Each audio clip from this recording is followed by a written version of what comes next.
यहाँ पर आए इस्माइला ब्रांच से मुकेश जी और राकेश जी, और आस पड़ोस से आई मेरी बहनें, चाची, ताइयाँ और दादी, और हमारा स्टाफ। आप सभी का तहे दिल से धन्यवाद और 26 जनवरी की हार्दिक शुभकामनाएं।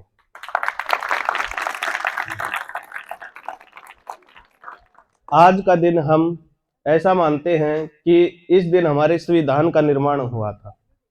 अपने संविधान का मतलब क्या होता है? हमारी व्यवस्था, खुद की व्यवस्था जो हमने खुद बनाई हो। 1813 में अंग्रेजों ने एक कानून व्यवस्था, ए ओ हयूम ने एक ऐसी व्यवस्था बनाई थी कि भारत देश को हजारों सालों तक गुलाम कैसे बनाए रखना है। वो डेमोक्रेटिक व्यवस्था थी जिसे हम आज का कानून कहते हैं। ऐसा ही उन्होंने हमारे लिए एक कानून बनाया था कि 1000 सालों तक और भारत देश को गुलाम कैसे बनाए रखना है। 1813 में उसने सोचा था, 1858 में यहां लागू किया गया था, क्योंकि 1857 के अंदर हमारे देश में एक बहुत बड़ी क्रांति हुई थी और लगभग देश आजाद होने पर आ चुका था। तब अंग्रेजों ने सोचा भाई ऐसा कानून बनाना पड़ेगा कि बगावत कर ही ना सके। तब 1860 के अंदर इंडियन पुलिस एक्ट लेकर आए थे अंग्रेज हमारे देश में, ताकि हमारे क्रांतिकारी जितनी भी बगावत करेंगे उन सबको रोकने का काम ये पुलिस करेगी। इसलिए उन्होंने हमारे लिए एक बनाया था इंडियन पुलिस एक्ट। वो हमारा विरोध करेंगे पुलिस वाले, क्या हमारा विरोध आज नहीं करते हैं क्या? हमारे ही भाई, हमारी ही बहनें उस पुलिस में जाके भर्ती होते हैं और हमें ही डंडे लगाते हैं। तो ये उन भाइयों की गलती नहीं, ये उस कानून की गलती है। ये उन इंडियन पुलिस एक्ट आज भी जो का तो चल रहा है, तो देश में आजादी आई तो आई कैसे? अंग्रेजों ने गौ हत्या का एक कानून बनाया था कि भाई गऊ को कोई डंडा मार दे तो 6 महीने की सजा है, और गऊ को जो ये हत्या के अंदर काट रहे हैं उनको कोई सजा नहीं। अंग्रेजों ने अपनी सहूलियत के लिए बनाया था, ये आज जो का तो चल रहा है। मैं कैसे मान लूं मेरा देश आजाद हो गया है? हमारी बहन बेटियों के साथ इज्जत लूटी जाती थी अंग्रेजों के द्वारा। तब भी रेशो यही था, 100 में से 95 महिलाओं के साथ, बेटियों के साथ इंसाफ नहीं हो पाता था। आज भी यही हाल है। बताओ क्या सबके साथ इंसाफ हो रहा है? नहीं हो रहा है। तो मैं कैसे मान लूं देश बदल गया? देश की आजादी के 75 वर्ष पूरे हो गए। देश की आजादी का सपना जो ऋषि दयानंद ने देखा था, सुभाष चंद्र बोस ने देखा था, उस पर तो एक भी नेता काम नहीं कर रहा है। 1935 के अंदर गवर्नमेंट ऑफ इंडिया एक्ट लेकर आए थे अंग्रेज। उसी 1947 के अंदर ऐसा मान लिया जाता है कि देश आजाद हो गया। लेकिन जब ये कॉन्स्टिट्यूशन बनाया गया, पहली बात तो ये कहते हैं 2 वर्ष 11 महीने 18 दिन में बना है। ये झूठ है बात। दुनिया का सबसे बड़ा संविधान हमारा है, लिखित संविधान, वो 2 वर्ष में कैसे बन सकता है भाई? उसको बनाने के लिए 166 घंटे लगे थे बस। जो का तो कॉपी किया गया है गवर्नमेंट ऑफ इंडिया एक्ट से 1935 में जो हमारे लिए बनाया गया था। वो तब पता लगता है, कॉपी करने वाले जवाहरलाल नेहरू ने इतनी बड़ी कॉपी कर दी कि कोमा फुल स्टॉप तक नहीं बदला। कैसे मान ले आजादी आई? कैसे मान ले हमारा अपना संविधान है? अरे हमारा अपना संविधान, क्या आज किसान सड़कों पर नहीं है? रोहतक के सारे किसान मिल, शुगर मिल है जो हमारी, उसमें इकट्ठे हो रहे हैं और आंदोलन कर रहे हैं। पीजीआई में जितने बच्चे हैं डॉक्टरी लाइन के लिए जाते हैं वो अपना धरना धर रहे हैं। उस तरफ से सरकारी स्कूल के सभी टीचर धरना धर रहे हैं। तो कैसे मान ले देश आजाद है? हमारी व्यवस्था कहां आई? ये तो बस इतना फर्क हो गया, जब गोरे अंग्रेज शासन चलाते थे, अब ये काले अंग्रेज चलाते हैं हमारे वाले। नेताजी सुभाष चंद्र बोस ने, भगत सिंह ने एक सपना देखा था। 5 भय उन्होंने बताए थे। सबसे पहले कहा था हमारी भाषा होगी देश बदलते ही। क्या बदली भाषा? क्या हमारी हिंदी हरियाणवी आई हमारे यहाँ? नहीं आई। इंग्लिश को लेकर आए और अनुसूची 8 में 22 भाषाओं का जिक्र है। इंग्लिश का कहीं भी जिक्र नहीं है। लेकिन इंग्लिश न्याय में चले जाओ, डॉक्टरी लाइन में चले जाओ, इंजीनियर लाइन में चले जाओ, हर जगह इंग्लिश में ही काम होता, क्यों होता? 22 भाषाओं में उसका कहीं जिक्र नहीं है। और ऋषि दयानंद ने एक बात कही थी, अगर देश को एक सूत्र में बांधना तो हिंदी का प्रयोग करना शुरू कर दो। अलग अलग भाषाओं में देश बटा ही रहेगा, कभी एकजुट नहीं हो सकता। भाषा हमारी नहीं, हमारी भूषा नहीं। अब गांव में चल पड़ेंगे, 50% से ज्यादा जींस पहने मिलेंगे। हमारी भूषा हुई क्या? पहनावा हुआ क्या हमारा? फिर देश की आजादी कहां से आ गई? हमारा भजन हुआ क्या? भजन में क्या सुनते हैं हम टीवी में? तेरी चोली के पीछे क्या है? अपने दिल पर हाथ रखकर बताओ। वही माँ बैठी है, वही बहन बैठी है, वही लड़का बैठा है। लड़का ये सोच रहा होगा टीवी तू बंद कर दे, माँ सोच रही होगी टीवी तू बंद कर दे, कर कोई नहीं रहा। और कहते हम तो मनोरंजन कर रहे हैं। कौन सा मनोरंजन है ये? शीला की जवानी, ये तो हमें समझ में नहीं आ रहा है कौन सा मनोरंजन के नाम पर। बच्चा छोटा है, मर्डर देखता है टीवी के अंदर, फिर वो क्या सीखेगा? ये चीज तो सीखेगा। हमारा भजन आया क्या? गाना बजाना हमारा हुआ क्या? देश आजादी के बाद नहीं हो पाया। हमारा भेषज नहीं हो पाया। भेषज कहते हैं स्वास्थ्य चिकित्सा व्यवस्था को। आज भी एलोपैथी की दवाई लेते हैं, हम जाते हैं डॉक्टर के पास और नू सोचा है जो डॉक्टर फालतू दवाई दे वो है बढ़िया, और एक आधा चूर्ण बना के दे दे, उसने जाते पेंडी में धर देंगे। अगी ने तो पागल बना दिए, कुछ ना दिया।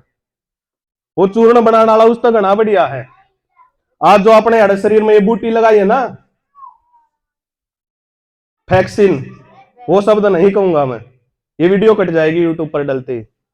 वो वैक्सीन लगाई है हमारे शरीर के अंदर। मैं गारंटी देता हूं जिन जिन का 2-2 डोज लग लिए, आने वाले 5 साल में वो बच्चा तक पैदा नहीं कर सकते। ये खिलवाड़ चल रहा हमारे साथ, लेकिन पता नहीं हमारे बहन बेटियों को, हमारे भाइयों को, हमारे बूढ़ों को पता ही नहीं है। बताए कौन? जिस सांसद को हम यहां से चुनकर भेजते हैं, क्या वो किसान आंदोलन में गया था? नहीं गया था।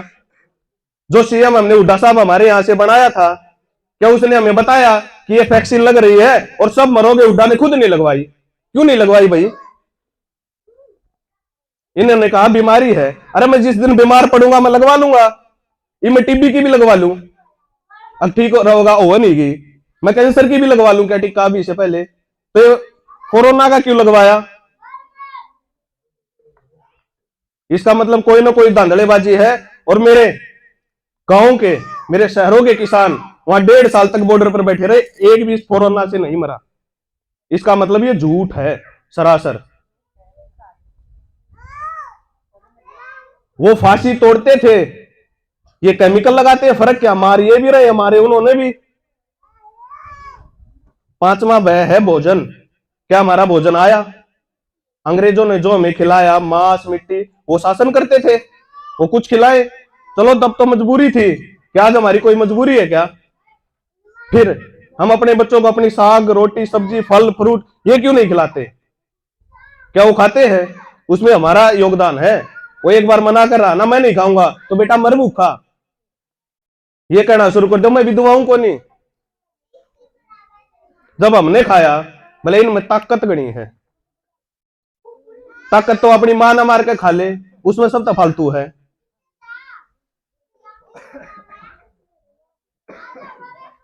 एक भी चीज नहीं बदली। देश आजादी के 75 वर्ष पूरे हो चुके हैं और ये नेता के बात कमें हैं, आओगे और माला गलवा कर चले जाएंगे। उनसे एक ही बात पूछना शुरू कर दो। अपने घर में नौकर होता है, नौकर ठीक काम ना करे उसको निकाल दिया जाता है। ये नेता क्या है? हमारे नौकर हैं। हमने अपना काम कि जा भाई तू संसद में और हमारी बात रखेगा, ठीक नहीं रखेगा तो पिटेगा। नौकर के साथ भी तो यही करते हैं। नेता की जिस दिन से देश बदलना है, इतनी इज्जत मानना शुरू कर दो जितने हमारे घर में टॉयलेट रूम की होती है, उसका हम 5-10 मिनट ही प्रयोग करते हैं, पूरे दिन कभी नहीं करते। इतना ही सिर पर नेताओं को चढ़ाओ 5-10 मिनट के लिए, इससे ज्यादा कभी नहीं। वो अपने आप लाइन पर आ जाएंगे।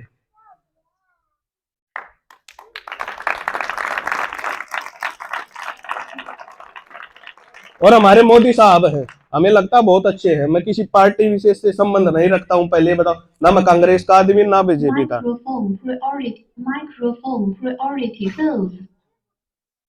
मैं तो एक का चीज मानो ही ना, यो बड़ा चोर है, दूसरा छोटा चोर है, 10 डाकू है, तो उनमें तो यही तो हो सकता, कोई छोटा डाकू कोई बड़ा, सारे डाकू है। कांग्रेस के टाइम पर बताओ क्या हमने आंदोलन नहीं करे थे? बीजेपी के टाइम पे नहीं कर रहे, इंदिरा गांधी के टाइम तक चले जाओ तब नहीं करे थे, 1947 में नेहरू था तब नहीं करे थे, तो बदला क्या? कौन सी पार्टी ने ठीक कर दिया हमारे लिए? किसी ने नहीं किया और ना करेगी। जब तक हम नहीं समझेंगे ना कि ये चल क्या रहा फ्रॉड हमारे साथ, तब तक कुछ नहीं हो सकता। मोदी साहब ने एक योजना चला रखी है, घर घर गेहूं गेहूं आता है, चावल आता है, वो अपने घर पे देवे, वो तोड़ दिया ना। कितने कितने कानून है जो उन्होंने तोड़ दिए, जितनी सब्सिडी मिलती थी, किसी को मिलते किसी को नहीं मिलते। आने वाले टाइम में तो सबके बंद करने वाले हैं।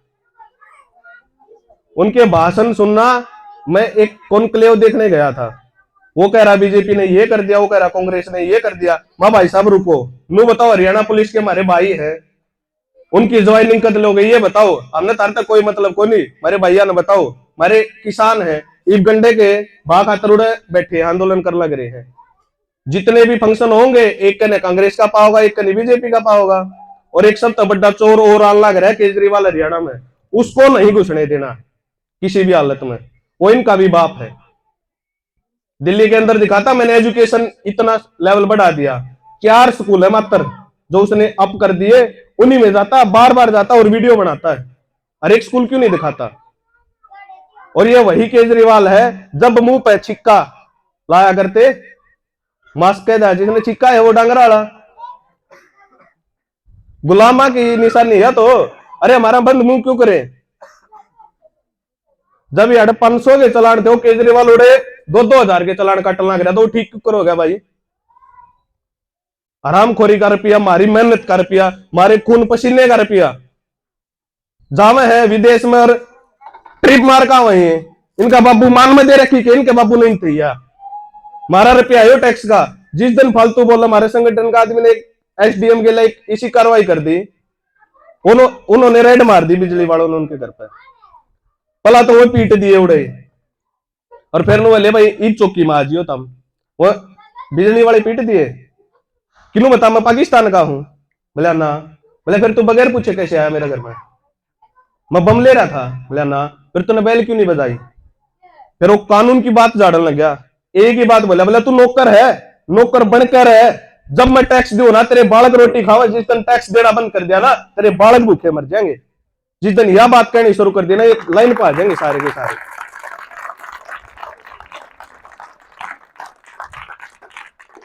मेरी आप सभी से भी यही गुजारिश है, संविधान को, राष्ट्र की बातों को जानना शुरू कर दो, हल्का हल्का जानना शुरू कर दो। राजीव दीक्षित की वीडियो है, अभी जो चल रहा है डॉक्टर देवेंद्र बलारा की वीडियो है। अरे क्या करेंगे इस पढ़ाई लिखाई का, बोला हमारा अफसर बनेगा। एक चीज ना और छोड़ दो, मेरी रिक्वेस्ट है, अगर बेटा तेने क्लास में पहले नंबर पाना, क्लास में सगे 2 भाई हो नौवीं क्लास में, बताओ कौन सा लाओगे पहले पे? एक का तो आज के क्लास में पल्लभ है, दूसरा होगा तो उसे हटना पड़ेगा पल्लड़ ने। तो दुश्मन क्यों बनावा? आपस में भाई दुश्मन क्यों बनाने हमने? या तो कह सका बेटा तू भी पढ़ ले और वो भी पढ़ लेगा, पढ़ेगा, पल्लभ क्यों आना?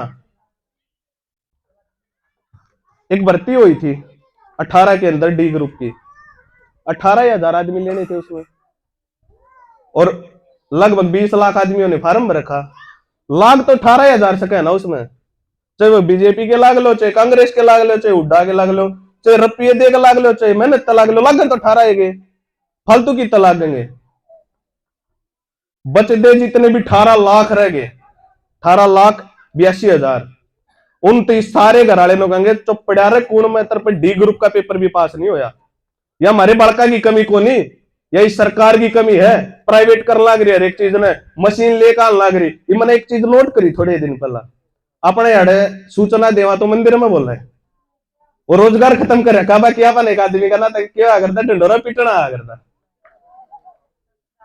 है ना, उसका रोजगार खाना ले भी तो हम अरनु कहेंगे ना सही सुविधा।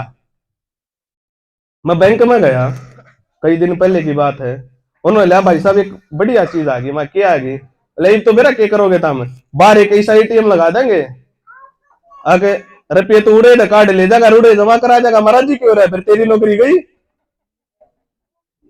तू भी मेरी लाइन में आ जाए, तू भी नो जमा कराई यार, तू भी कटवाइए नो। एक बिजली वाले तो बात हुई, बोला भाई साहब एक बढ़िया काम होगा, बोले डिजिटल मीटर आना करे। मैं उससे क्या होगा भाई, बोले उड़े बैठे तारे बिल कट जाएंगे, घर ते फोन में बिल काट दोगे, तब हमारी कोई जरूरत नहीं, मैं राजी क्यों रहा, तेरी भी नौकरी गई। यो हाल हो रहा है, हमें दिखावे कुछ पावे कुछ। मेरा मानना यो है, नेता ऐसा चुनो जो मेरे किसान भाइयों के लिए काम करे, और उस नेता नु कहो भाई जब कुछ बात होगी ना सरकार गलत करेगी, सब ताकत तन्ना कराएंगे और गोली तेरा लगेगी, जब इस बात की हाँ भरता हो तो चाल, ना तो हम अपना और किसी ने बना लेंगे। अरे 18 साल के बालक ने बना देंगे, वो हमारी मान्यता होगा, तेरी हमने क्या जरूरत है।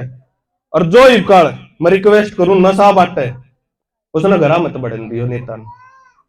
अरे वो इम तारे बड़का नाड़े स्कूल में भांग प्यान लाग जाऊं, भेजोगे कोने भेजो ना, तो वो हमारे बड़का ने शराब प्यान लाग रही है, तो उन्हें वोट को कर दे देंगे हम, साफ साफ मुंह पे कह दियो कोई आवे।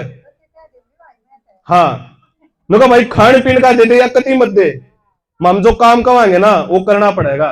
और नशा बांटेगा मैं मेटाल करूं, सारे गांव पे करवाऊंगी और आंदोलन करूंगी, और ताई जी मैं तारी गेला। धन्यवाद।